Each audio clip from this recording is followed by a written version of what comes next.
जो निरंतर कार्य करता है। और आपके सामने है योगी आदित्यनाथ जी, हमारे मुख्य इंद्र जी, जो योगी सेना के सारे भारतवर्ष के राष्ट्र प्रधान हैं, इस सेना के प्रधान नहीं हैं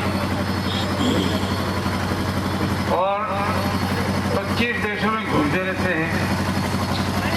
इनका काम केवल इतना ही है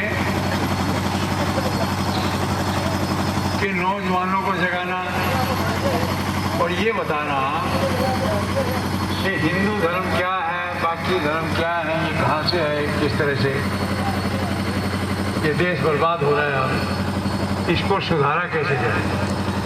मेन मकसद ये है इस योगी। मैंने अक्सर बहुत नेता सुने हैं कि कहते हैं कि हम तो जनता के, भाई जनता के नौकर कैसे नौकर हैं? आप मालिक हो, मालिक